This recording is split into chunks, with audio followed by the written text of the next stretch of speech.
Hi, everyone. This is Tori Vandeland with PreventConnect. This podcast is part one of a three-part series where Susan Gomberpour interviews Michael Jackson of Peace Pros LA. Enjoy! Hi, everyone. I'm Susan Gomberpour, an independent researcher and evaluator. I do a lot of my work in partnership with communities of color and other marginalized communities. So I am thrilled to present this series of interviews for PreventConnect that focus on community-driven approaches to violence prevention. Today, it is my absolute pleasure to speak with Michael Jackson, who is a facilitator with Peace Pros LA, a nonprofit based in Santa Monica in Los Angeles County, California. Peace Pros' main mission is to prevent violence by changing social norms around toxic masculinity, which Michael's going to tell us all about in a few minutes. Michael's a former college football scholarship athlete and has more than 15 years experience working with teenagers and young adults. He currently works with the City of Santa Monica's Human Services Division, and he works passionately to challenge mythical notions of masculinity and tries to redefine masculinity daily with youth, young adults, and his peers. So welcome, Michael. I thought we would start with you telling us, kind of in your own words, what Peace Pros does and why. And then maybe you can share with us a little bit about your story and what drew you to do this work. Cool. Peace Pros, main probably is, I would say, probably our very hopeful, lofty goal is cultural change around especially masculinity and as the things noted in the beginning, some of the mythical notions or areas in which men should have the ability to grow. But it's all done under the lens of intersectionality, which encompasses gender, race, sexuality. So those things are probably the lofty goals that we want society to be a better place, but then we also know introspectively in the interpersonal that people have to change and bring it in as someone who's a social worker is the micro part of individual change that kind of leads into collective and can be impactful to community change. So I know that's probably lofty, but that's my individual perception of Peace Pros LA. And my understanding is that you do a lot of your work as workshops and trainings, and we'll sort of get into a little bit more depth in a minute who you all are doing that with. But is that correct? Like that's your sort of the way that you all operate? Mm-hmm, mm-hmm. Yes, definitely. Okay, great. So I'm really curious about your start with Peace Pros, kind of why you got into it. Now it's been, just about 10 years, and what keeps you in it, and maybe even what changes you might have seen over time, either in the way that you all do the work or even in your own perception of the work. So that's a lot. There's all kinds of questions in there, but if you could just sort of start with where you came into it. You hit me with the 1A, 1B, and 1C. That's right. Multiple questions. That's every researcher's trick.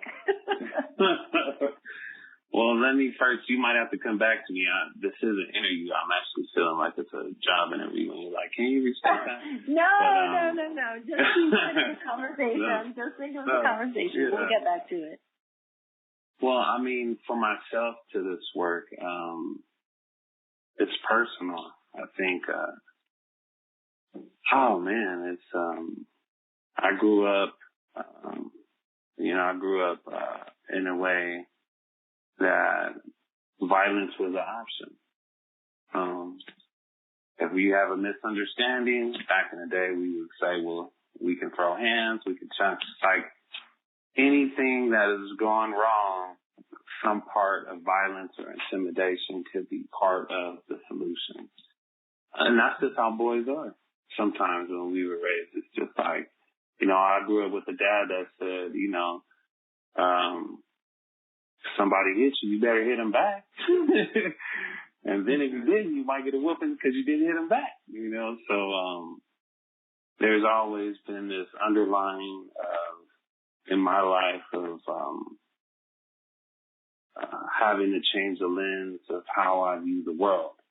I give an example. I work with young men and women who's part of this trade program that I work with in collaboration at my job. But some of these young men have come into the program where you can't, like I always tell when talking, especially cultural Pacific or populations that how I grew up where violence is out. So you can't tell that to your manager.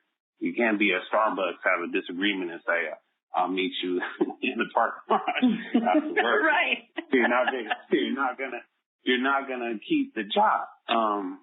So for me, the things that I really had an awakening with that kind of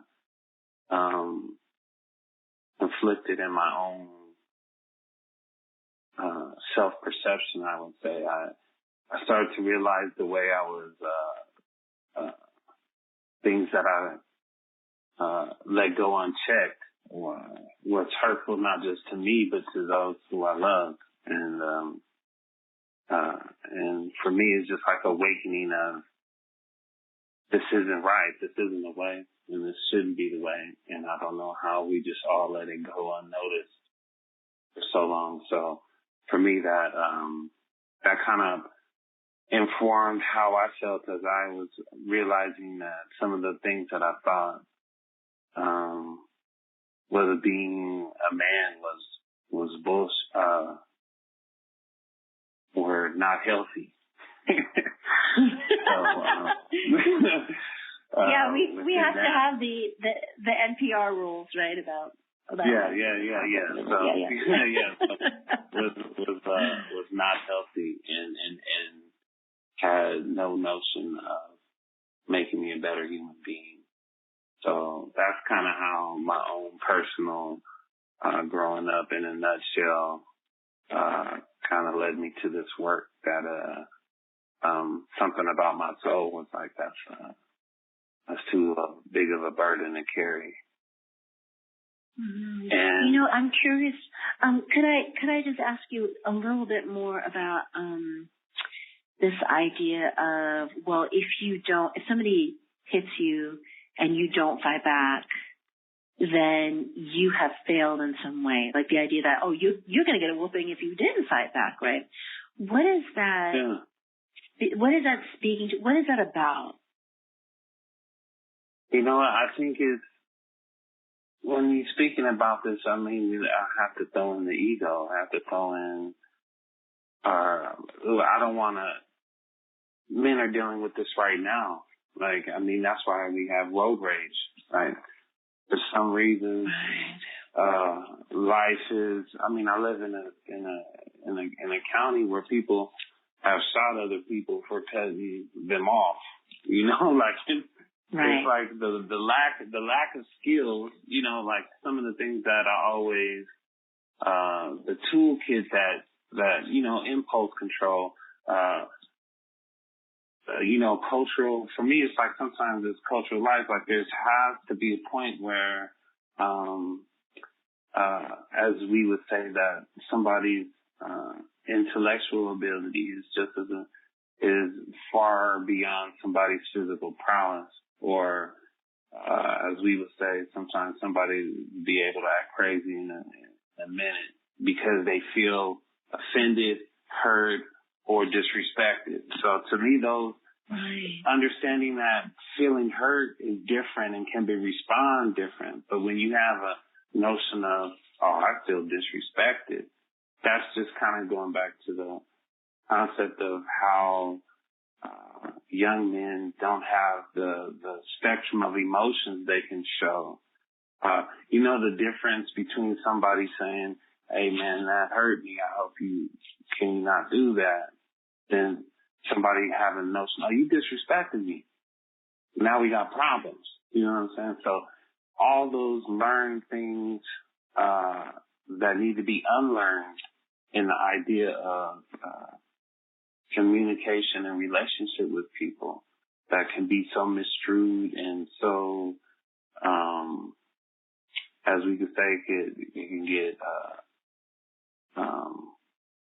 real violent real quick over misunderstanding, you know. Right. So I think all those things kind of impart the part where certain, you know, as me being an African American male, that I can recall feeling like there's more of a feeling that, hey, at least I fought. Don't matter if I win or lost, but I got down.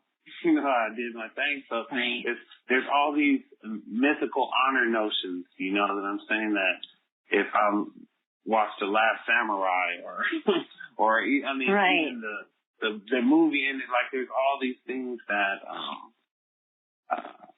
perpetuate or reinforce things that are not, as I would say, are not healthy. Right.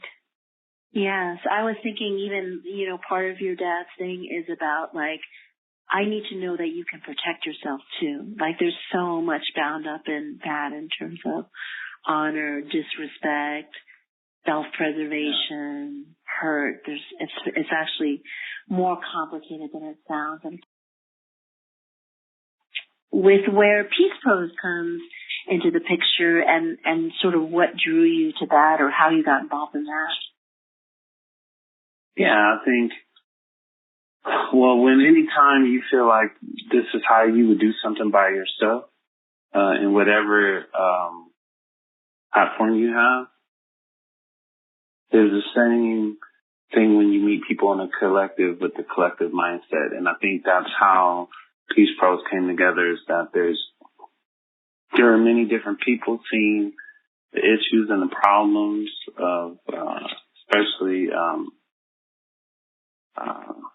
as we like to call it, difficult conversations of just human behavior, but also focusing or having a spotlight on toxic masculinity, that we kind of just, you know, we had synergy with each other.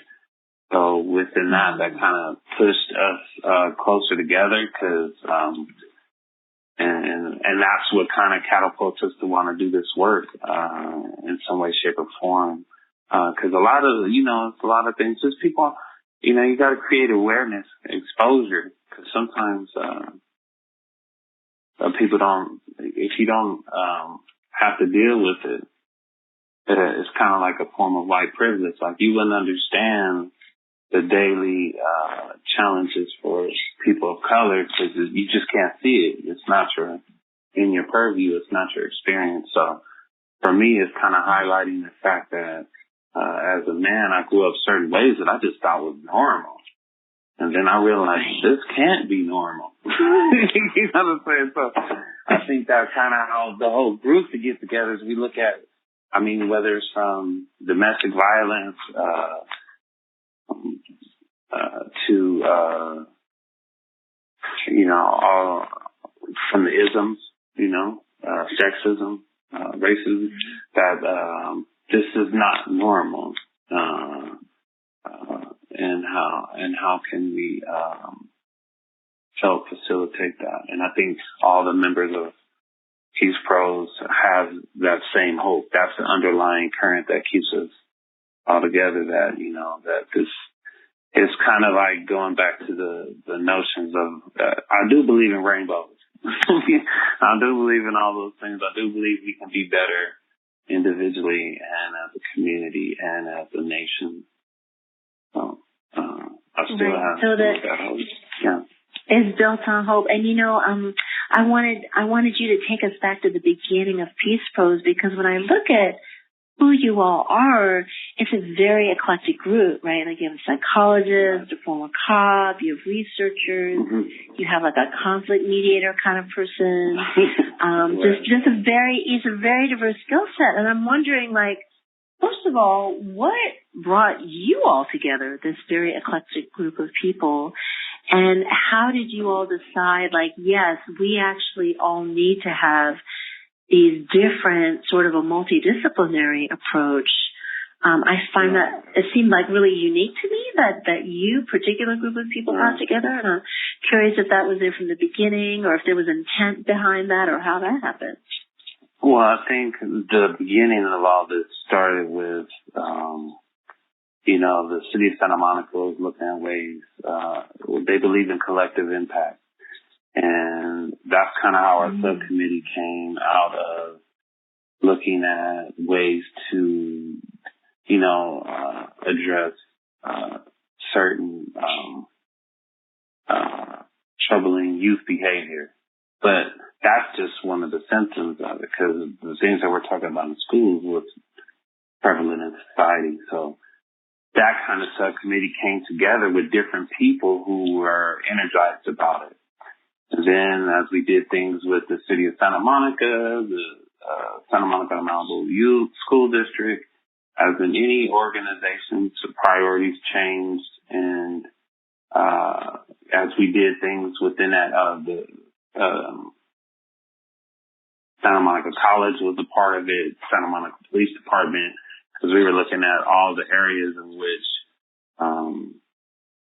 we need buy-in. We need leaders to lead out on this and to be influencers. Our whole thing was beginning of looking at influencers and then have the influencers be part of changing the culture. And from those subcommittees and groups, when everything was said and done, the people that you see on Peace Pros LA website is what stay together when priorities changed, and that's actually how we came together and created our nonprofit to somewhat find ways to continue doing the work that we learned as we didn't really know each other well. And during this process, we always say this process is what you hope a community go through. For us, it was, a couple of years, but we all had different variances, the lens of how we see the world, but somehow it melted. And that's where we came together and was like, when it was all over, like, wait a minute, like, we got to find somebody to continue doing the work. And that's Peace Pros of it. Yeah, I find that to be incredible because, sometimes when the funding, goes away, the priorities shift, it's really hard to keep together even a strong partnership. So I think it's kind of amazing that you all are figuring out ways to continue doing that. But one of the things that you were talking about, which is, okay, so this is a pretty typical thing that happens in a city or county, right? Like, we're noticing some, problematic behavior bubbling up in the school, and we're trying to figure out how to deal with that. And people have like a million different ways. And so what I'm really curious about is, how did you all decide, like, you know what, we're going to take a prevention approach, and the thing we're really going to focus on is sort of gender roles and particularly toxic masculinity. Like, how did that happen? Because that seems like, we're hearing a little bit more about it now, especially with Me Too and all that, but in 2009, I don't feel like that was right on the tip of everybody's tongue, right? Right. I think, for us, it was, sometimes you have to look, for us, we had multiple conversations, multiple meetings, and we kind of just chipped away at, the behaviors and things that were causing young men to act with each other in a certain way. Even the whole, as gang violence, all violence are interconnected in some way, shape, or form. And for us, we were just looking at a group dynamic of people who had 50 different ways to do something, right? But the whole idea is it all starts with, for me, I like to say, in some way, shape, or form, a little bit of, I won't say a little bit, there's a patriarchal notion. There's a way that men are brought up and way that, like, in my previous statement, I said that violence is an option. That some of the virtues of honor are seen different. But then there's also that perspective of being interrupting that. Like, I see myself like there's different ways to handle a problem, and violence doesn't have to be one of them. But what does that might take? That might take vulnerability. Is that something we look at as a society as positive attribute? Yeah, especially by young men. And when everything else is like, I had to get rid of using all type of warrior synonyms and explaining behavior that was, something that wasn't good, or the terms that just come up like man up. What does that mean? Like all the things that we took at face value, and suddenly we got a chance to dive deep about it, and then having the adults in the room realize that, I remember my friend father said, there's this thing that how can we not have expectations? We have expectations on children that we don't have on adults, right? Mm-hmm. So if we're asking a youth, hey, change your manhood, but we're not asking the father or the grandfather, like, I believe old dogs can learn new tricks. So, if there's something about you that could be changed, it's kind of like the always relationship. The parent wants the child to change, but can I ask the parent to change? So when there's a collection of having that movement, that's for us. That's why we had talked about influencers, and because if we can ask the police officer who's engaging with the youth, change his interaction that may be fueled through power dynamics, right? Or that officer's notions of manhood, the whole conversation could totally be different. So for me, that was the thing. It's like we can't be always asking youth to change if we don't ask adults to change what's not as well too. So that's really interesting. So did you go into it? Did you all in the group decide like, okay, well, we all came together because of this, issue we're seeing in the schools and with youth. Mm-hmm. But we also see that actually this prevention or this intervention can't be aimed just at them. We also need to start talking to the adults and the other people in the community, like the police, for example, who are also interacting with these youth. So was that from the beginning? Like, we need this kind of multi-level, multi-generational approach? Yeah, that's why we had brought in the police department, and we looked at coaches. And then that's why even trying to outreach parents, because I think that's, coaches are a big part of a young man's development, mm-hmm. or any child who wants to be athlete, whether